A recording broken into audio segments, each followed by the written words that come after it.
ልብን ከሚያደርቁ ነገራቶች ምክንያት ከثرة الضحك ሳቅን ማብዛት ማለት ነው። ሳቅ ሙሉ ለሙሉ አልተከለከለም። በል ፈገግታ የምንለው ነገር ተበሱም የሚባለው ነገር አንድ ሰው ከሙስሊም ወንድሙ ጋር ሲገናኝ ፈገግ ማለቱ ፊቱን ፈካ ማድረጉ ፈገግ ማለቱ ሰደቃ ነው። ነብዩ አለይሂ ሰላቱ ወሰለም በወንድምህ ፊት ፈገግ ማለት ሰደቃ ምጽዋት እንደሆነ ረሱል አለይሂ ሰላቱ ወሰለም ነግረውናል። ላኪን ሳቅን ማብዛት ልብን ያደርቃል ማለት ነው። ኢማሙ ትርሚዚ عن الحسن عن ابي هريره ይዘው عن النبي صلى الله عليه وسلم قال እሳቸው እንዲህ ማለታቸው ተወርቷል። لا تكثروا الضحك ሳቅን አታብዙ فإن كثرة الضحك ሳቅን ማብዛት ቱሚቱ ትገላለችና القلب ልብን ትገላለችና አሉ ረሱል አለይሂ ሰላቱ ወሰላም።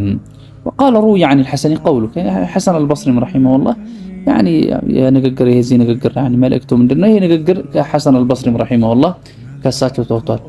በአሁኑ ሰዓት مع الاسف ብዙዎቻችን በተለይ እነዚህ ሾርት ቪዲዮዎች ከመጡ በኋላ ቲክቶክ ላይ ኢንስታግራም ላይ ምናምን ለአንዳንድ ሰው ቀኑን ሙሉ ስክሮል ሲያደርግ የሚያያቸው ቪዲዮዎች የሚያስቁ ናቸው። ቀኑን ሙሉ እየሳቀ እየገለፈጠ ይውላል። ከዛ በኋላ ልቡ ይደርቃል። ልቡ ከደረቀ من آثار قسوة القلب ከልብ ድርቅና ፋናዎች ምንድነው?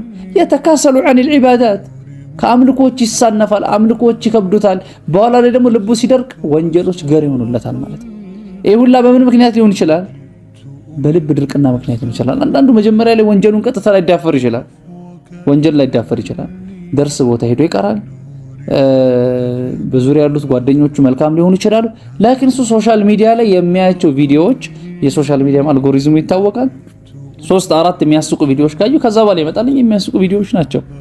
እነሱን እያየ ልቡ ምን ይላል? በኋላ ላይ ይደርቃል። ልቡ ከደረቀ በኋላ ደግሞ ከአምልኮች ይዘናጋል፣ ወንጀሎችንም ሊዳፈር ይችላል ማለት አስለን ሙእሚን የሆነ ሰው ያኒ ሳቁን መቀነስ አለበት፣ ማሳነስ አለበት። አስለን ሳቅን ማብዛት ክብራችንን የሚሸረሽር የሚያጓድል ሰዎች እኛን ዝቅ አድርገው እንዲሆን ሰበብ የሚሆን ነገር ነው።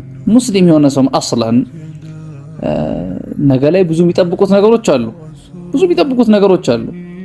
አንዳንድ ሰው ዱንያዊ ፈተና ላይ ይጨናነቃል። ፈተና ሲቀርብበት ሲሪየስ ሆኖ ላይብረሪ ይገባል፣ ያጠናል፣ ምን ይላል። አንዳንዱ ለምሳሌ የሥራ ኢንተርቪው ሲኖርበት ያ ጉዳይ ያስጨንቀዋል ኢላ አኺሪ። እኛ ሙእሚን ሆነ ሲበልጥ የሚያስጨንቀን ነገር አለ። ነገ ላይ ሞት አለብን፣ ነገ ላይ አኺራ አለ። አኺራ ላይ ፈሪቁን ፊል ጀነቲ ወፈሪቁን ፊስ ሰዒር። የሁላ ነገር እያለብኝ መሳቅ መገልፈጥ አስፈላጊ አይደለም ማለት ነው።